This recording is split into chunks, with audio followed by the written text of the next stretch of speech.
All right, tell you what, we're going to take that one. We're going to shake it off. We're leaving it in 2024, and we're focused on 2025, okay? So let's talk about it, and then let's move on.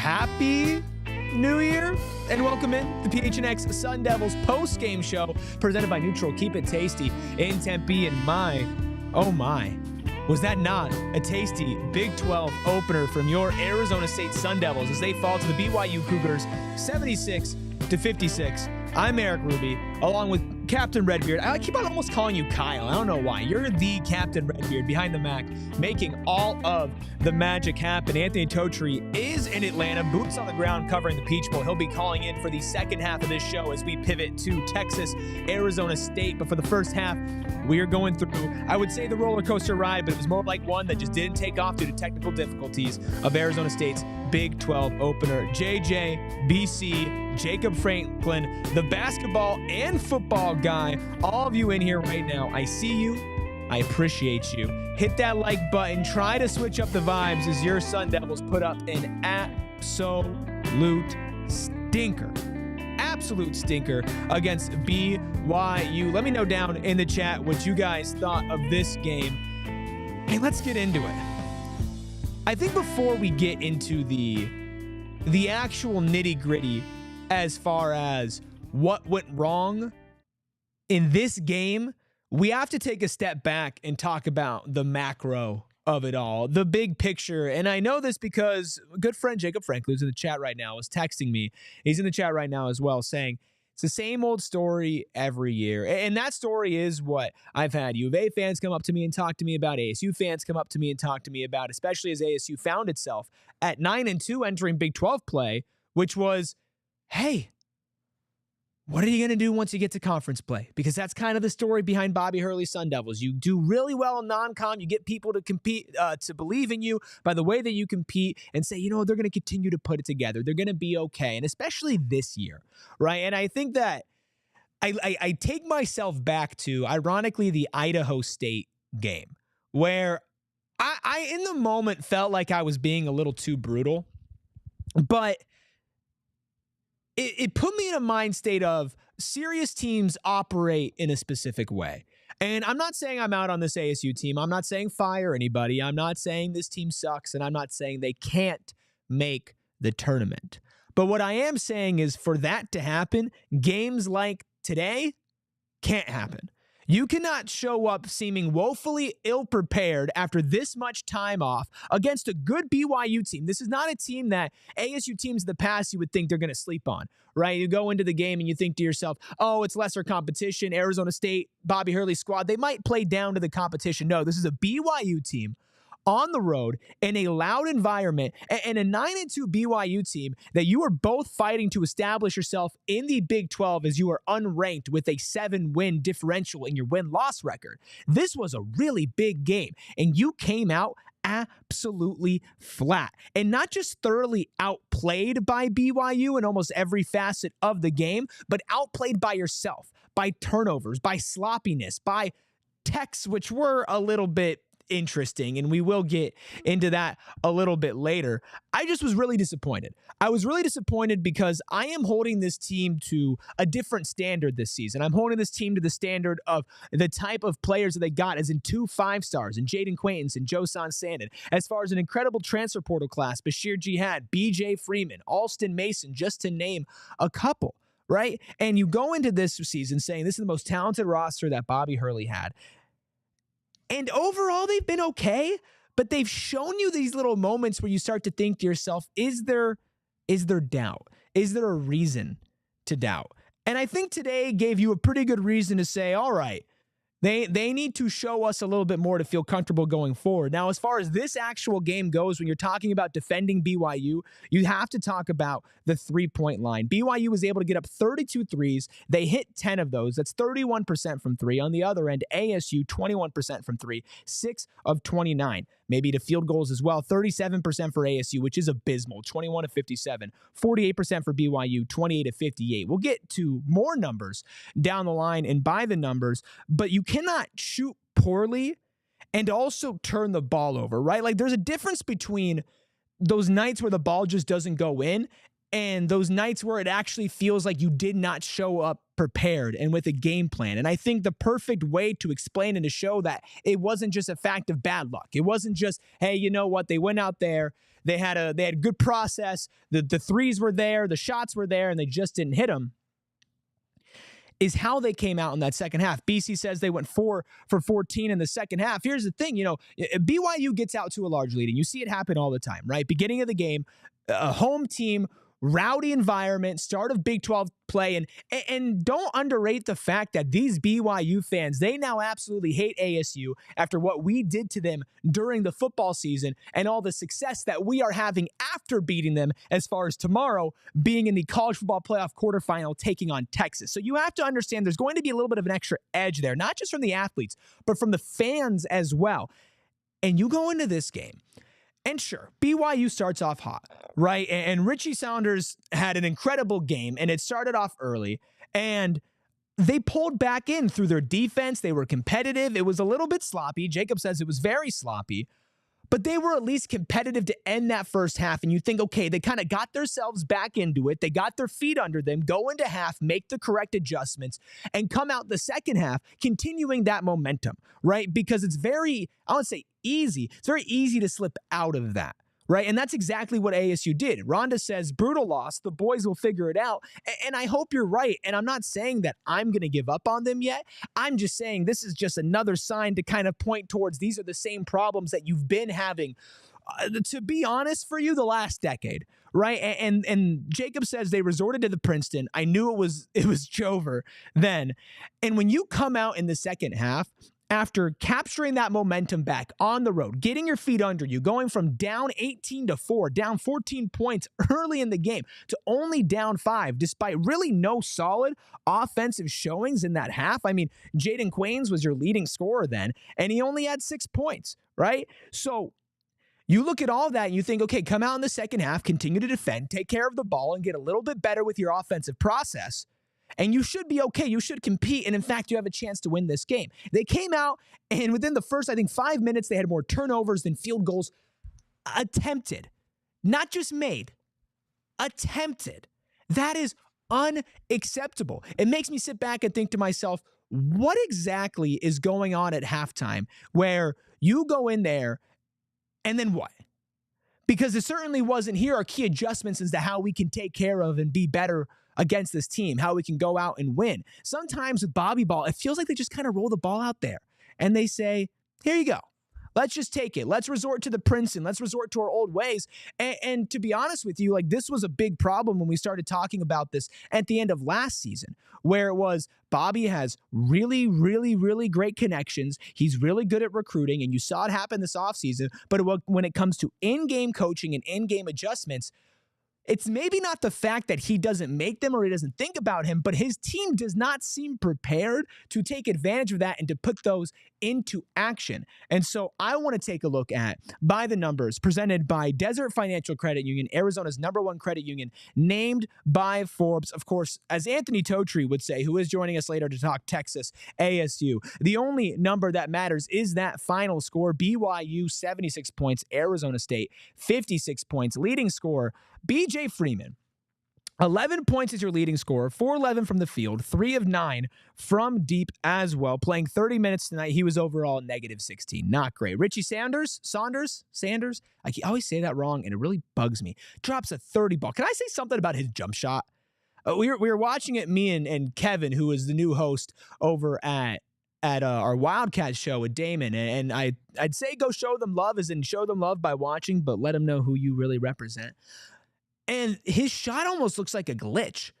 Like, it's smooth and it's pure, but it looks almost like there's a hitch because it's so quick. And you could tell just right off the bat that he was hot, and he was continued to allowed to be hot, hitting open shots. I mean, hitting contested shots too, but you're also undisciplined in your defensive approach as far as letting him get open threes, letting BYU get open threes, letting BYU run their offense and get into their sets. And as somebody who's familiar with Kevin Young's offense, it seems like he's a lot more familiar and a lot more comfortable implementing the correct styles when it comes to college. But when we get back to the numbers, beyond just the leading scorers for tonight, field goals, as I mentioned before, BYU 28 of 58 for 48%, ASU 21 of 57 for 37%. Three-pointers 6 of 29, that's 21%, unacceptable from Arizona State, 10 of 32, which is okay. I mean, you didn't have the world lit on fire from BYU from three, but that almost makes tonight worse because it wasn't the fact that you were playing this lockdown perimeter defense. At certain points, you had good contests. It was more from the fact that BYU was missing shots, 10 of 32, 31%. And then also on the other end, points in the paint, 36 points in the paint compared to ASU's 24. And when you're on the road and your three-pointers clearly aren't falling, 6 of 29, there needs to be a coaching emphasis to take the ball to the hoop and to be able to finish as well. And as much as, maybe we want to talk about Coach Hurley and what his approach is, this also falls on the players to not be prepared for tonight. Alston Mason, 2 of 12 from the field. Bashir Jihad, only taking 6 shots for Bashir is unacceptable after how he's played so far this season. 2 of 6. BJ Freeman, as I mentioned, 4 of 11. Jaden Quaintance, 4 of 7, but taking 2 threes, especially when your jumper's not falling, not great. He put up 6 rebounds, but 3 turnovers for the big man as well. Adam Miller, 2 of 8 from the field. Josan Sanin, 4 of 8. I need more than 8 shots from you, big man. I know that you got hurt a little bit, but you were still out on the court. I need more than 8 shots from you. Amir Ali, 2 for 4. Of course, also lived at the line a little bit as well. And Sean Phillips Jr., the best shooting percentage on the team, 1 for 1. That leads to the field goal percentage you're talking about. But some other numbers I want to walk into. Blocks, 0 blocks for Arizona State today. 0. With Jaden Quaintance on the floor, that's not okay. 3 blocks for BYU. 0 for Arizona State. Second chance points, BYU had 16. Arizona State had 6. Defensive rebounds, 25 to 17 in favor of BYU. Turnovers, ironically, and I'm not even going to lie, this kind of caught me off guard a little bit. BYU ended up with more turnovers than Arizona State. But then when you think about it at the start of the game, and especially when they pulled back into it at the end, it was because of the defense. It's because they were forcing turnovers.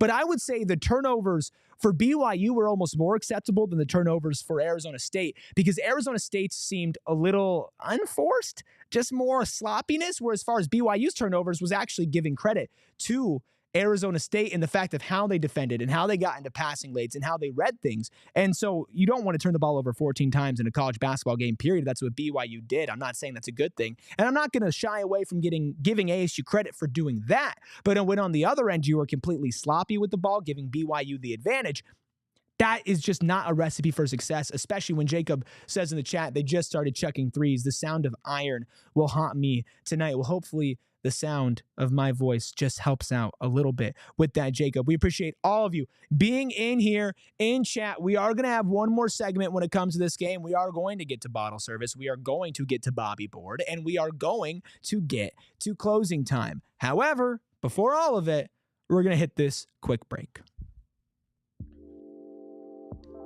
So I do have a New Year's resolution that I'm starting early, and I'm going to try to wear less hats just to kind of diversify my wardrobe and my look. But one thing I'm never going to do is stop wearing Branded Bills hats when I do chuck on a hat from now and then, because Branded Bills has you covered. You can elevate your brand with performance, with apparel, with everything that you could possibly need. Snapbacks, truckers, fitted beanies, or tees, Branded Bills has you covered with the style and with the performance to make your gear stand apart from the rest. And maybe you want to get some custom gear, like, of course, Arizona State University. You can see this hat right here, barely, has with Branded Bills. You can have your own company's logo. I own my very own PHNX Phoenix hat. And if you are trying to represent your own brand, your own company, your own team, whatever it is, hit up our friends over at Branded Bills and get some custom headwear and apparel. They're a local company, and we absolutely love supporting local companies as they are operating right here in Mesa, Arizona. Head to brandedbills.com and use code PHNX to get 20% off your first order, whether it's custom or whether it's not. And of course, want to shout out some of our new friends over at the Carol Royce team. Now, they're new here, but they ain't new in the Valley. If you're living here, if you've been around, if you've consumed any media, you would know who Carol Royce and the real estate team is, but in case you didn't, they're family-owned and locally operated with 3 generations of family members serving the Valley of the Sun. Carol and her team have an unbeatable track record, and I emphasize that, having sold over 12,000 homes across the Valley. Carol knows the Arizona, and that's the important part, the Arizona real estate market. And it's very important. Choosing the right agent it's a big decision, and too often you're left with doubts on whether or not you made that right choice. While many agents make big promises, Carol Royce gives you written guarantees. They put their money where their mouth is. And sellers, you can rest easy knowing you are not just making the right choice, you're making the guaranteed one. Your home sold for 100% of the market value, or Carol will pay you the difference. Listen, if you're considering selling a home in 2025, the name to trust is Carol Royce. Your home sold guaranteed realty. You have questions? Call them today or visit Carol online at carolroyceteam.com. That's carolroyceteam.com. Shout out to all of you, Rhonda, BC, Jacob. Shout out AD saying that we effing suck in the chat. I think we absolutely did effing suck today. I'm not going to shy away from that. One thing that doesn't effing suck is the fact that your Arizona State Sun Devils are in the Peach Bowl. We are going to have Anthony Totri calling in just about 15 minutes, giving us live reports from Atlanta and all of that. We appreciate every single one of you. Also, I want to shout out, and I don't have anything clipped here, and that's my bad. I was supposed to clip it. But we have an interview with Jake Plummer up on PHNX Sports right now. Kyle's going to drop that link in the chat when he gets a second. But I talked to Jake Plummer for about 15 minutes. Wonderful talk about this ASU's team. Of course, his 1996 team, how that compares, what it feels like for him to be an honorary captain out there in Atlanta for the Peach Bowl. I highly recommend after this show, you go and check that out. And of course, we'll get into Texas, Arizona State later. But for now, it is time for bottle service. Woo woo! Oh, Captain Redbeard, who's bottle service? Oh, wait, what? Huh? What's this? Error 404 not found. Source requested cannot be found on this. That's interesting. Oh, yeah, nobody deserved bottle service tonight. And I'm not trying to be disrespectful, but I can't look at a singular player and say, you know what, you deserve the high prestige, the high honor that is bottle service here on the PHNX Sun Devils postgame show. And I really wish that I could. I really wish I could sit back and say, you know what, let's take away a positive from this game. But I'm going to be honest with you. You didn't get the positives of a Jaden Quain's defensive masterclass where he's blocking shots left and right, or a Josan Sandin catching fire off the bench, or BJ Freeman being a lead on all 3 levels of scoring and being efficient, even though he was the leading scorer. You didn't get that. Austin Mason, 2 of 12, 9 points in 35 minutes. He only had 3 assists as well. And Sharon says that's savage. Is it savage, or is it just telling the truth? You guys tell me, am I being too mean? Am I being too savage? Did somebody deserve bottle service tonight? I'll tell you who didn't deserve bottle service tonight. That was the refs, who were on some absolute BS. The technical to Amir Ali is maybe, and I know I use hyperbole a lot. I'm an emotional person. I get caught up in the games. I'm probably going to say this about the next tech that I see. But I genuinely don't know if I've seen a weaker technical foul than the one called on Amir Ali after a dunk. I'm serious. If you didn't watch the game, which I get it, he dunks, 2 hands, and he goes like this. Grr. Just that. And then immediate tech. And of course, I mean, what follows a tech for a player that Bobby thinks was undeserved? It's followed with a Bobby Hurley technical as well. And then the funniest part is you go to break and you come back and then you see Bobby Hurley Jr. It runs the family. Bobby Hurley Jr. talking to the ref, trying to figure out what exactly went wrong there. But you can't blame this game on the officiating. BYU just played an all-around thorough game. They played better. They actually had sets, and I think they brought it up on the broadcast where this BYU team is dangerous when they get into their offense, which is a stark contrast for this ASU team, to which Jacob mentioned that they start running the Princeton. They start resorting to these things that are outdated, that don't work in modern college basketball.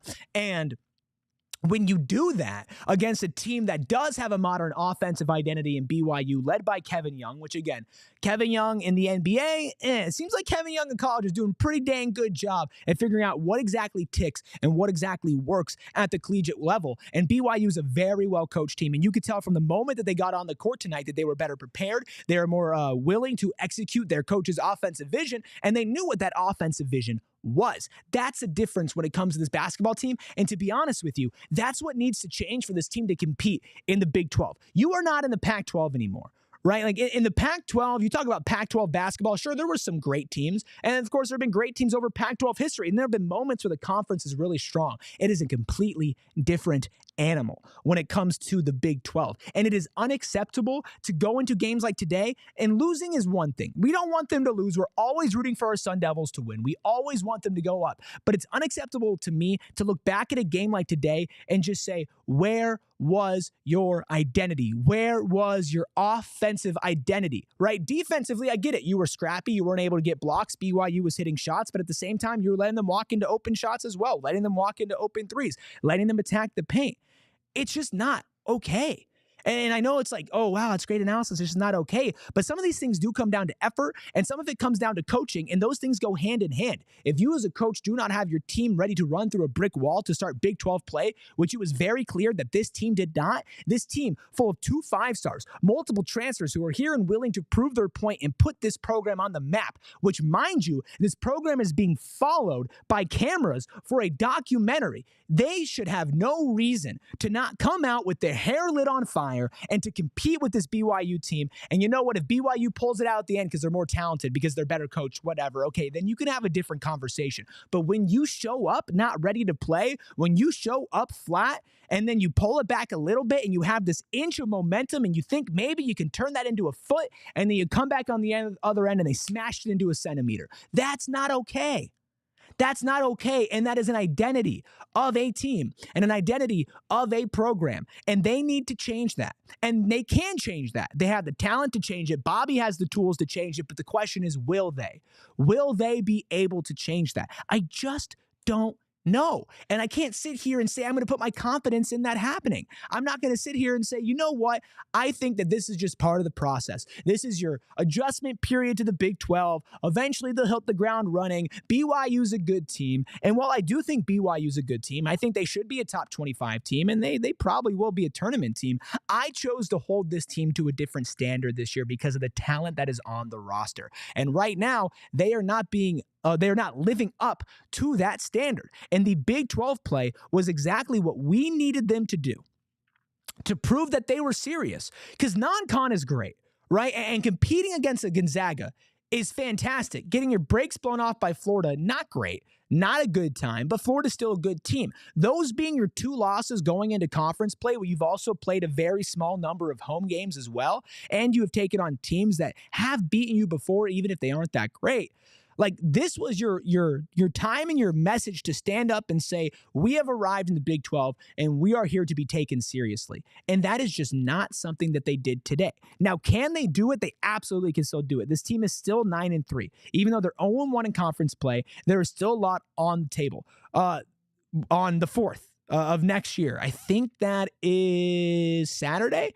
Saturday, they take on a Colorado team. This is a Colorado team who is also 9-3 and 0-1 in the conference. But this Colorado team has not played anybody except for an Iowa State team in which they lost to. Oh, actually, they beat UConn, but UConn was really struggling during that. Other than that, they haven't really played anybody, and you can come back and you can beat this Colorado team. And if you do, then you're starting to build momentum in the right direction. But the problem with this program, the problem with the Bobby Hurley-led team, is that sometimes that momentum means nothing. The same way that you rode that momentum into the half and you lost it in the second half, you can string together a big win. Let's say they lose to Colorado, but somehow they beat Kansas, which West Virginia beat Kansas without their 2 best players today. Let's say you beat a Kansas. Am I confident they're going to keep that going against right now a number 25 Baylor team who might be higher by the time you play them? I just don't know. I need them to prove it. And so far, they have not proved it.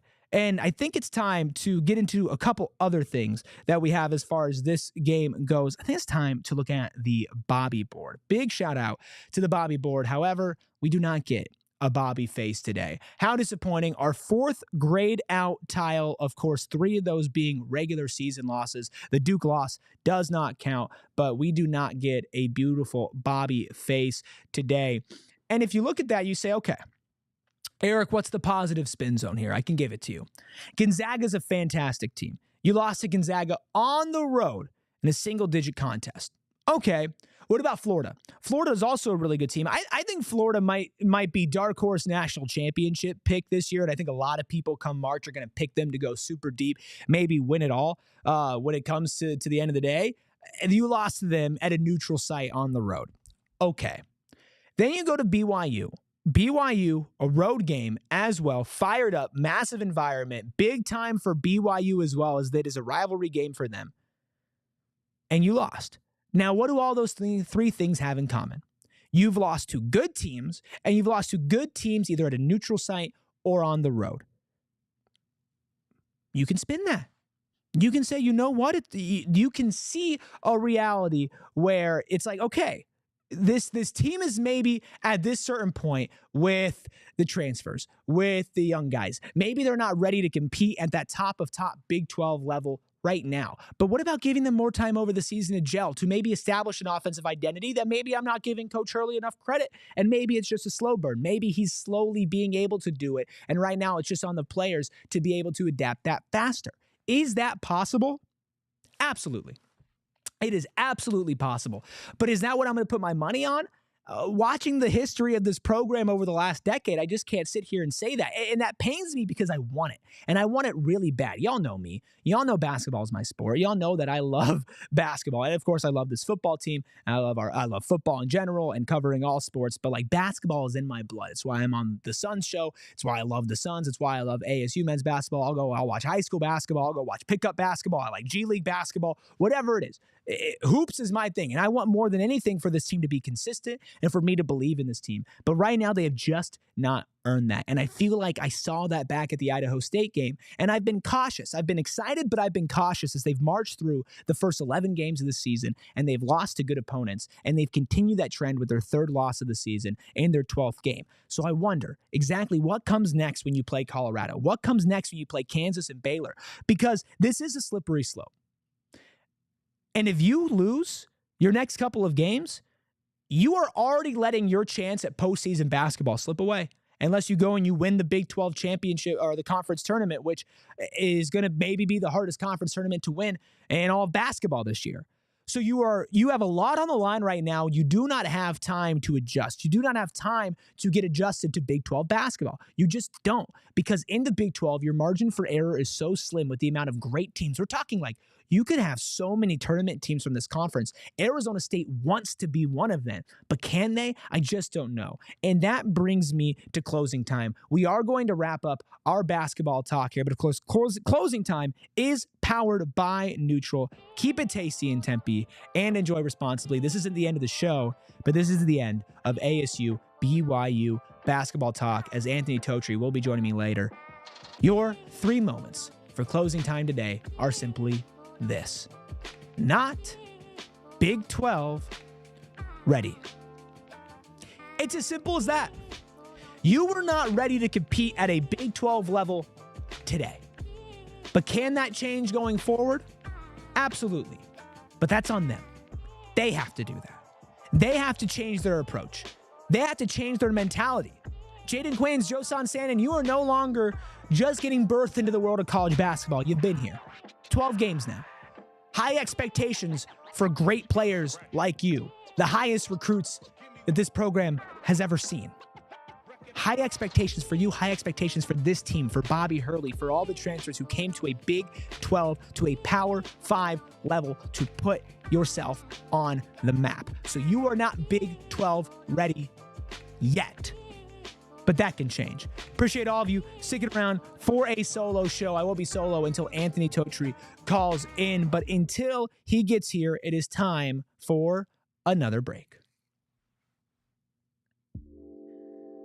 Maybe I can't trust Arizona State basketball to give me consistent effort night in and night out. But you want to know what I can trust? Who I can trust? Well, I can trust Desert Financial Credit Union. And not just me, but my family. And I mean this. 3 generations, grandparents, parents, and myself. Ever since I got my first job, I've been handling my money with Desert Financial Credit Union. They've been with me, holding my hand every single step of the way as I go through life. Whether it's your first job to when things get a little bit more complicated, past checkings and saving accounts, but to mortgages, loans, credit cards, investment options, and even more. Desert Financial Credit Union is here, and they're the official retail banking partner of Arizona State University. Plenty of locations across the valley, fantastic hours, incredible customer service. I cannot tell you the amount of times that I've been wowed by the customer service over at Desert Financial Credit Union. And as an Arizona sports fan, there's no better place to do your banking than DFCU. It's the only place where you can show your team spirit every time you make a purchase with 3 different ASU-designed Visa debit cards. Now's the time to show your ASU team spirit. Open a free checking account online and get $200 plus your choice of 3 ASU Visa debit cards. Go to desertfinancial.com/ASU to get started. Also, want to give a big shout out to Neutral. Of course, the show powered by Neutral. We are powered by Neutral, and you can keep it tasty in Tempe as they are doing right now. Listen, I love the strawberry lemonade. Totri loves the cranberry apple. And we love giving you a free Neutral if you come out to our watch party starting tomorrow at 10 a.m. over at Gila River Resorts and Casinos. Come watch the game with so many Sun Devil fans, with Sun Devil faithful, all of the above. And you could do that with a free Neutral, your first drink free. Thanks to our friends over at Neutral. It's real good. It's real seltzer with the real ingredients. Vodka, seltzer, real juice. And that is just it. Neutral. Keep it tasty. Enjoy responsibly. 2024 Anheuser-Busch Neutral is a flavored vodka and carbonation out of St. Louis, Missouri. Oh, we thank all of you for sticking around, Sharon, BC, Jacob, if you're still in here, if you haven't started crying and your tears have drowned you out. Appreciate all of you also joining on television as well. I'm going to take a quick sip of water as I've just been ripping for about 31 minutes here with no water. Some would say that's very impressive. I would just say it's another day over at PHNX Sun Devils. Anthony Totri rolled solo the other day, and he will be joining me in just a minute. I told him to call in. We'll see when he calls in. He said he's working on it. I don't like the sound of that. Don't like the sound of that, Captain Redbeard. He's working on it. Not what I wanted to hear. But I do want to tell you guys and continue to remind you guys to come check out tomorrow morning over at Gila River Resorts and Casinos, our college football playoff quarterfinals watch party. It is 100% unequivocally absolutely free to come and watch the game with your Sun Devil faithful. And for all you diehards out there who do not know this, I will be doing a watch-along live from there, which means I'm not going to be running out and about during the game. I'll stop and I'll say hi and I'll walk around during halftime and I'll do my best. But I got to watch the game with the people as well that are not able to join us at that watch party. But for those of you who are diehards, who are going to come to the watch party tomorrow, you will get a couple of minutes. We're going to cycle through because I'm expecting a lot of you there to come and watch the game with us, be on air with us, talk about ASU football, what the season has meant to you. Really hoping to see Sun Devil faithful out there. If all of you can make it, if you don't have plans yet, if you had plans to go somewhere else and they sold out, whatever it is, whatever your story is, come watch with us. Those of you who attended the watch party before, I know that you will testify to how amazing that was and how, and honestly, I'm sad. I'm sad I didn't go to the last one. I really enjoyed being in Dallas, being boots on the ground, but I know even Anthony Totri is jealous that he is not able to be at this watch party, but I'm going to be lucky enough to do that. And of course, it does help that you are going to be getting a free Neutral. Let's talk a little ASU football. And I'm going to kick my feet up here. You can't see it. I'm kicking my feet up. Wish you could see my kicks right now. I got new kicks there. Look, there you go. All right. Kicking my feet up here and talking a little Peach Bowl because we had a media day for ASU and for Texas as the Peach Bowl is tomorrow, 11 o'clock local tip-off, 1 p.m. kickoff over in Atlanta. And there has been a story. There's been a story that I'm going to actually send Kyle a clip right now of what Jake Plummer had to say about it. But Sam Leavitt talking about how he's the best quarterback in this game and how he's going to prove it. And it's so funny because after all the hate and the disrespect that so many people have put on Arizona State University and everything like that, Sam Leavitt says, oh, you know what? I think I'm the best quarterback, and which is something that a lot of quarterbacks say. And for some reason, everybody has a massive, massive problem with it. And something I don't have a massive problem with is, of course, Anthony Totri, whose internet connection looks absolutely atrocious and awful. I don't know what's going on with Totri, but that does not look good. I'm not going to show you guys it yet. I think he might have to recall in, but I do want to continue to talk about Sam Leavitt because Kenny's been asked about it. Sam's been asked about it, about defending his statements, about defending what he had to say. And you know what? I love I absolutely love the confidence that Sam Levitt is bringing in here, and the same thing that Cam Scadaboo is bringing, because it's like Kenny said, nobody believed in these guys. Nobody looked at these guys and said, you know what, you are the best. You know what, I believe in you. You know what, I think that you can do it. Nobody said that to him except for themselves and, of course, Kenny when he went and recruited them. So what do? You're supposed to just sit back and say, I'm the worst quarterback in this game? I'm not good at all? Everybody should not believe in me? Is that what you're supposed to say? I don't get the problem with it. Everybody wants a non-basic, oh, we hate when athletes just act like they're media trained and they walk around and they say, oh, blah, blah, blah. And then you get somebody who's real and who's honest about what they feel about themselves, about their team. And it's like, oh, this kid sucks. What? Is this not what people want in college sports? Is this not what people want in athletics, period? Like, I do not understand the hate for it, except for the fact that everybody was so quick and so happy to say, you know what, Arizona State's the underdog. Nobody believes in ASU. We all basically think they have no shot to beat Texas. And then they turn around and they call Arizona State cocky for saying, oh, like, I think I'm the best quarterback in this. But by the way, the numbers from quarterback rating to QBR to everything possible to the eye test, Sam Levitt's a better quarterback than Quinn Ewers. I'm not afraid to say that. Sam Levitt is unequivocally a better quarterback than Quinn Ewers. Does that mean that Quinn Ewers can't go out there and outplay Sam Levitt? Absolutely not. That is still on the table for sure. However, that does not mean that he, as of right now, as far as this season goes, on paper, that he is not the better quarterback. Because he absolutely has been. All the statistics point to it. The eye test points to it. Even Texas fans are not super high on Quinn Ewers. So what do you want the kid to do? Go out there before the biggest game of his life and just say, we suck? There's no way we can do it. I'm actually not that good at all, and Quinn's better than me? Is that really what you want him to do? Because if he did that, you'd be bagging on him and dogging on him and saying, oh, why would he even say that? How could you have no confidence in yourself as a quarterback? And is it bold? Sure. Would other quarterbacks not say it? Sure. But this is who Sam Levitt is. And Kenny is empowering for these guys to be these guys. And this is what another Sun Devil quarterback, a legend, Jake Plummer, said when he joined me earlier talking about Sam Levitt's comments. Those are just words. And if he feels inclined to say those kind of things, hey, step up and show us. You've been doing it all year. There's no reason why I don't see him going out and playing like he has with the kind of a fearless gunslinger mentality. He's going to make some big throws. He's also going to make some plays off the cuff that we didn't know he was going to make. And I think that's a real big difference maker, especially for this whole season for that team, is his ability back there to escape pressure, to elongate the play and make something positive out of what could have been a negative play. Add that with Cam Scadaboo and his effort and his running style. You got a couple guys on offense now that are really the leaders of this team that go out there 100% and play hard. When he says those words, it's his confidence, and it's not being cocky. It's just him saying, hey, I believe in myself. I've got to here, and I feel like I'm the better quarterback. We'll find out. When you say those things, you definitely put a little bit of pressure on yourself to step up and do it. But I don't think he's the kind of kid that shies away from anything right now. I mean, he's had a good season thus far.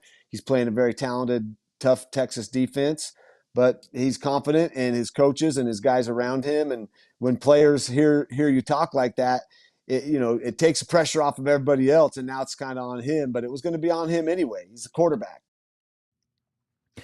He said it better than me because obviously he's Jake Plummer. But when it comes to Sam, and he put the pressure on himself, he put the spotlight on himself, absolutely, and that's just the way that it is, and that's exactly what he did. And I don't think that Sam Levitt would want it any other way than to put the pressure on himself. But it was already there. You're the quarterback of a college football playoff team. What else do you expect?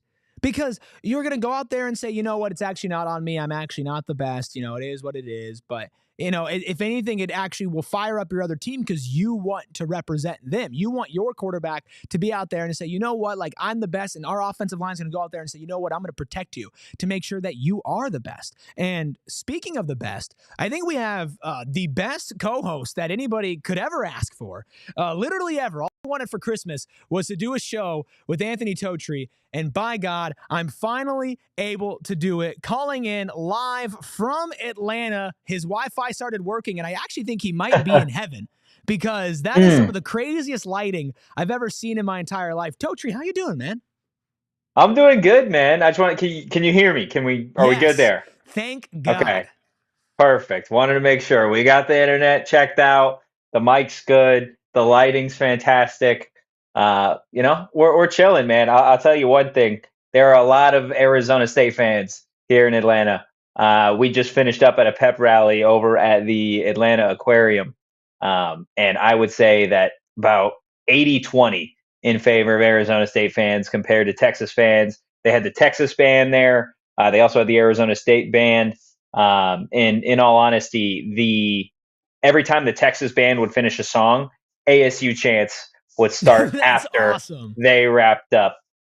So there is a ton of Sun Devil fans here, excited to see what that environment looks like at Mercedes-Benz Stadium tomorrow. Oh, I'm pumped because I think a lot of people just assume that ASU fans won't travel well. But you saw the send-off in the Valley and how excited people are about this. And I want to get your take because we were talking about Sam Levitt. I just played my clip from the Jake Plummer interview that I did earlier today that's up on PHNX Sports in its entirety right now. What did you think about what Sam said and the reaction of it afterwards? In regards to him saying that he's going to prove it, he's the better quarterback. Yeah. I love what Kenny had to say about it today, right? Like do you not think that, right? Like, do you not think that you're the best host out of all the hosts that we have, right? If you're a lawyer, do you not think that you're the best lawyer? If you're the best doctor, if you're the best whatever, right? Like you should strive to be that. If you're somebody that's just going to sit up there and say, you know what, I'm a middle of the pack guy, then maybe that's you. But that's not Sam Levitt. That's not Cam Scattaboo. That is certainly not Kenny Dillingham. So I'm fine with it, man. He's a competitor. He's proven this season, especially in the back half of this year, that he's an absolute dog. 13 touchdowns passing to 1 INT in the last 6 games. So keep doubting him, right? I saw Feinbaum was on ESPN today saying that Sam's not going to do it, whatever. It's just fuel to the fire, man. It's fuel to the fire. And you know what? Maybe he won't. Maybe they'll go out there tomorrow and maybe he won't do that. But at the very least, to have that confidence in yourself, to have that belief in yourself, I think every player should have that. Every person should have that. It's the only reason why they're here. If they woke up every day and said, we suck, what do you think they were going to do? Like, that's not how this team operates, and you've seen Cam do the same thing. And you've personally, because you were out there at the media availability, have seen Kenny go, like, this is what I empower them to do. Like, if they want to talk, they're going to talk. If they don't want to talk, they're not going to talk. That's exactly what I want them to do, is be themselves, unlock them to be themselves. What were your other big takeaways from the joint media availability between Kenny and Sark, or any of the other comments that you're able to tune into after the fact?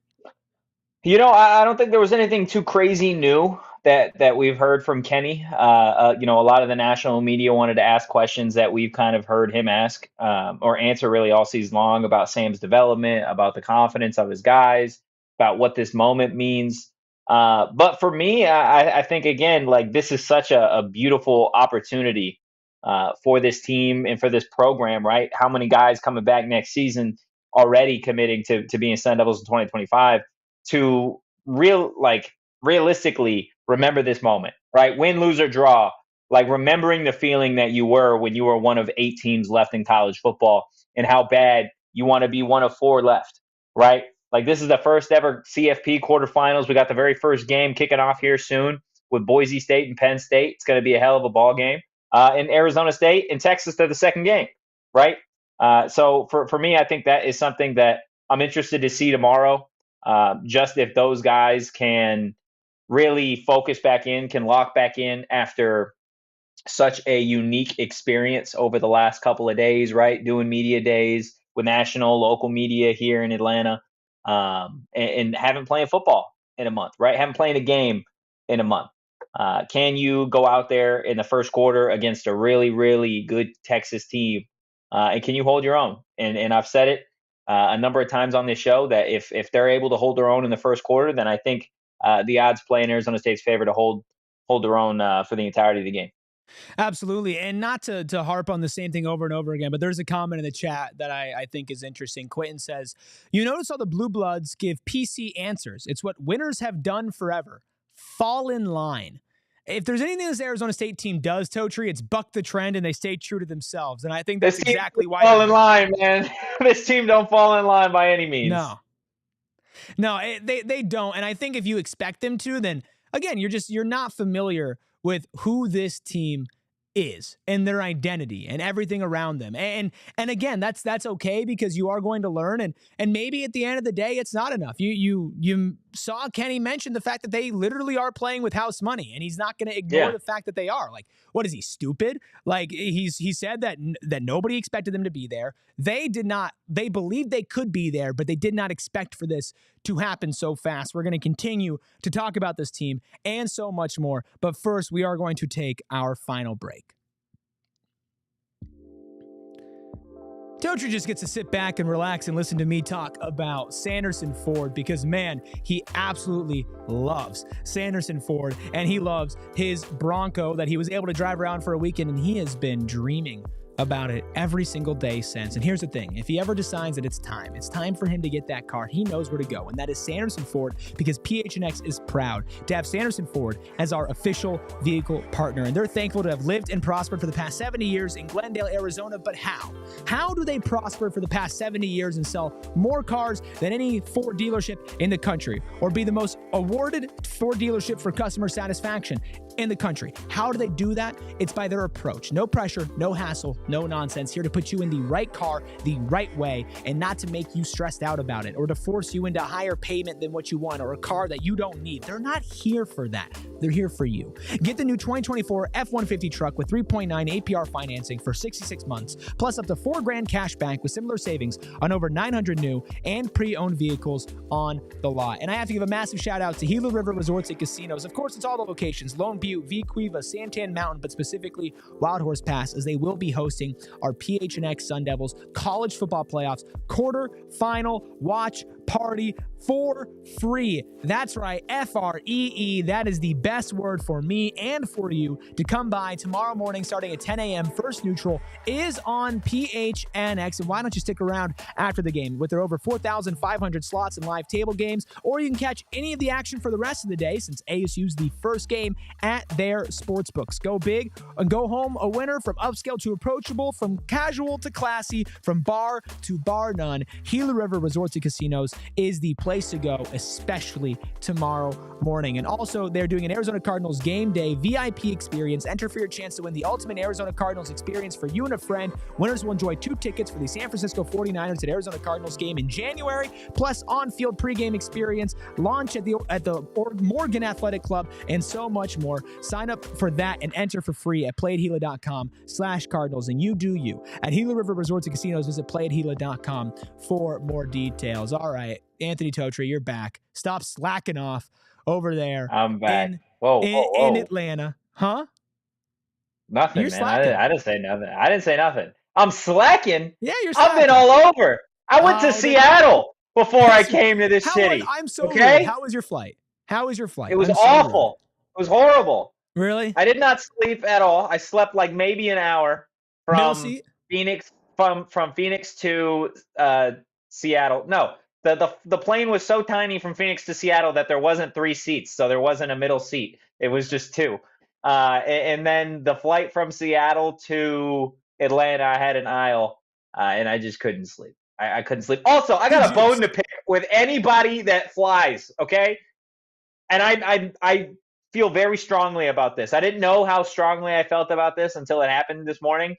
But if you are somebody that when the plane lands, right, and pulls up to the gate, and you stand up and you get your stuff, and then you start to form a line, instead of just sitting your butt in your seat and waiting your cursed turn to get up and go, you are the worst kind of person if you are that individual, and I want nothing to do with you ever. I was ready to lose my mind on some people this morning for just being complete morons. I So, feel so strongly about this. I don't mean to cut you off, but we do have your partner in crime out there in Atlanta with you. The deli man, Mr. Beefenbach, says, we got to go, Totri. I don't know if you have something that you need to be to, but do you have any final thoughts? Next time that I talk to you live will be after the Peach Bowl. I'm going to have you record some stuff and send it in for a pregame show starting tomorrow at 10 a.m. Arizona time, 1 hour before kickoff. What are your final thoughts as we go into the biggest Arizona State game in the last almost 30 years? Yeah, I mean, trust your gut, right? This is an Arizona State team that we've said all along has been counted out, has been told that they're not good enough. And every single opportunity this season, they have proved the doubters wrong. Why not do it at least one more time, right? There's nothing stopping this team from doing it. A lot of people want to talk about the dominance and the power of the SEC. Alabama, they lost their bowl game today to an unranked Michigan team. Illinois just beat up on a pretty good South Carolina SEC team. The SEC is not untouchable. That is something that we've learned, especially this season. Texas is an SEC team. They're not untouchable either, especially when you got Cam Scattaboo and Sam Levitt on the other side. But yeah, looking forward to tomorrow. Obviously, stay locked in on social. And Erik, this is to you and everybody else. But Happy New Year, buddy. Happy New Year, man. You're killing it out there in Atlanta. I was completely joking before. Of course, follow along at PHNX Sun Devils for the best coverage, boots on the ground of the Peach Bowl. And of course, at Anthony Totri as well. Tell the deli man hi, go out there and kick some butt, and I'll be talking to you after hopefully a win tomorrow afternoon. See you, pal. See ya, buddy. All right, we're going to end this off with a couple more clips of that Jake Plummer interview, which is in its entirety up here on PHNX Sports. I do want to talk about Jake on Kenny specifically, because you are not here without Kenny Dillingham. And this is what Jake the Snake said about Kenny. That's what Kenny, I think, is the beautiful thing, is he's really trying to build that tradition, bring back the past, so that we can be here now in the present, let these guys know and be a part of it, and then plan to have success that runs a long time down the future. And got to love what he's doing as a Tempe born and raised kid that was going to the games wearing my jersey. Here he is in his dream job, and he doesn't want to go anywhere else. And if he needs to be paid more, then step up and pay him, keep him around, because I think what he's doing is special, and he's got that fire and passion that you want to see. My favorite part of all of that was pay the man. Pay the man because he wants to be here. He's at his dream job. There's nowhere else that he wants to be in, and that's unequivocally true. And that is why they are here today, is because this is his dream job. It's because this is his life and his blood and his passion. The same guy that was rooting on the man who was just speaking, wearing his jersey at the game, is now leading the team in the next biggest game in almost 30 years since that guy played in the Rose Bowl. That's special. And of course, that guy, Jake Plummer, is out there as an honorary captain for the Peach Bowl. So I asked him, if you had to put your captain helmet on again and you were talking to the team right before they go out there and play the heavily favored Texas Longhorns, what would your message be? You're speaking to the team. You're sending your message to the number 4 seed in the college football playoffs before they go and play as 14-point underdogs against a Texas team that everybody's putting their money on. What does Jake Plummer have to say to those Arizona State Sun Devils? Man, have fun. Number one, have fun. Enjoy this. This is a time of your life that will go by so fast. You'll look back and go, "Whoa, I did that." And look around beside you. Who the guys next to you are.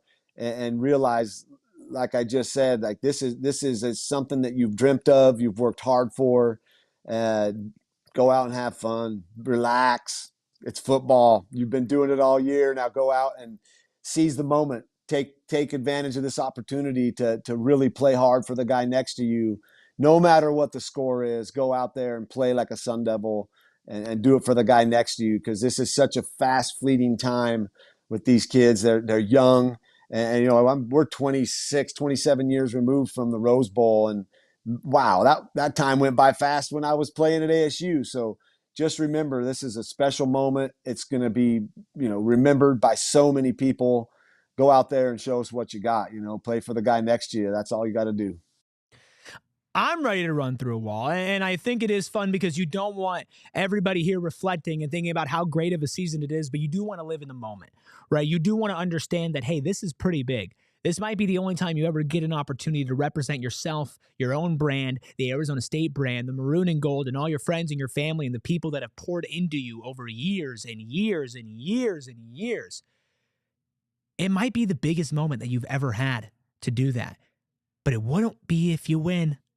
Because if you win, you continue this story. You continue to be the underdog that nobody believed in, that did the impossible. And the best part about all of this, while we sit here and with tomorrow being maybe, and hopefully not, but the crescendo of what was an improbable, incomparable season, is that so many players are committing to return for the next one. And while you are going to lose a Cam Scatterwood because he's out of eligibility, and you are going to lose some other players, and you've already lost some coming to the transfer portal, a vast majority of key players on both sides of the ball have publicly committed to return to Tempe and to continue to build something special here. And at his core, Jake Plummer is a Sun Devil fan, is an ASU fan. Right? Yeah, he's a player. Yeah, he's an ASU great. Yeah, he's an ASU Hall of Famer. And he mentioned his name is up in the stadium. But he's a fan first because he loves this team and he loves this city. And I asked him, what does it mean to you to have players commit to come back and to try to continue this legacy after an incredible season like this one? It's awesome. It really is what you hope for. Guys playing for the right reasons, knowing that they're building something special, and if they jump ship to try to go do something else somewhere else, you're missing that opportunity to form bonds that will last a lifetime. I came from the College Hall of Fame last night to my hotel, stepped out of the car and turned around and looked over, and there's Terry Battle. And it was like, we were just like two magnets, just boom, and like hugged each other and laughed, and like just, it feels so good to see him, to hug him, to give him some love. And that was formed back when we were together for years, putting the work in, committing to one another, committing to being a Sun Devil, and understanding like there's something special happening here, and it's worth putting in that work. And so I love to hear that. I love to see guys doing it for the right reasons, because as money keeps becoming an issue and NIL and all this, don't forget it's a long play for these kids now. It's not just, hey, do it while you can while you're a Sun Devil, but what they're doing and the memories they're forming, this team will never be forgotten. And if you're part of this team, you'll have a place to come back to, a home place to call home forever. Whether you're Jake Plummer, starting quarterback, Hall of Famer, Heisman candidate, my name's on the stadium, or you're a third string, second string D lineman, O lineman, come back to this institution because you gave your time up to help this program transcend and get to now. And it's an incredible message. It's an incredible message because what's happening tomorrow, what's happening this season goes so much further than just tomorrow, than just this season. It means the world. It means you are establishing something, and it means that you can be the person who 20 to 30 years from now is coming on to PHNX Sun Devils and talking about the legacy that you left and what it means to be able to share that as the next great Arizona State team comes after that. I appreciate every single person for being in here. I want to remind everybody, we do have a pregame show, a watch along, and a postgame show. We have full coverage tomorrow from Atlanta and from here, right here in Arizona. If you are looking for a place to watch the game, come out to Gila River Resorts and Casinos Wild Horse Pass. Come at 10 a.m. Your first neutral is on us. It is an absolutely free event. All you have to do is go to gophnx.com/events to sign up and to RSVP so that we know that you're coming. Make sure you RSVP. And once again, for all of you diehards out there, if you come and you want to be on air, you can let me know. And during the watch along, you will be live on this channel sharing your thoughts about your Sun Devils as they play in the biggest game in nearly 3 decades. Make sure you check out that Jake Plummer interview in its entirety. Kyle dropped a link in the chat earlier that is pinned in the chat as well. Really fantastic stuff. So much more than what I was sharing before. You are going to want to tune into that. More from Anthony Totri, like I mentioned, at Anthony_Totri, boots on the ground in Atlanta. And of course, Shane out there as well. We appreciate all the fantastic coverage that they have. If you missed the Kenny Dillingham, Steve Sarkisian press conference, we have that in its entirety up on our YouTube channel. And of course, we have so much other availability from other ASU players. If you're a Texas fan or if you're an Arizona State fan, trying to be the most prepared for what is possibly the biggest game you'll ever see until the next one.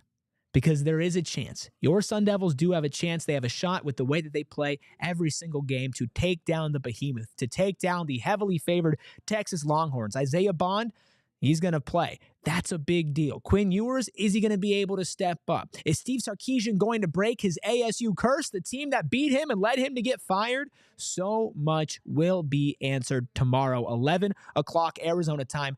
Kickoff pregame show for a full hour starting at 10 o'clock tomorrow, going into a watch-along, going into a postgame show, all right here on PHNX Sports. Make sure you hit that like button. Make sure you hit that subscribe button as we try to enter 2025 strong. We are so dang close to 35K. Help us get over that hump and start the new year off the right way. You can also check out this channel for more than just Sun Devils. We do have a Wildcats Daily Show, Cardinals, Suns, all the stuff that you need right here and also over at GoPHNX.com. I thank all of you for sticking along with me on this solo show where we talked basketball for the first half, football for the second half. So if you're just joining in now, make sure you go back and get that basketball breakdown as well. Shout out to Captain Redbeard behind the Mac, making all the magic happen. You can follow him at KCoop Sports. You can follow the show at PHNX_Sun Devils. You can follow myself at Erik Ruby. And until tomorrow, and all of its glory, until 2025, Happy New Year, go Devils, and peace. We all silly like the mayor.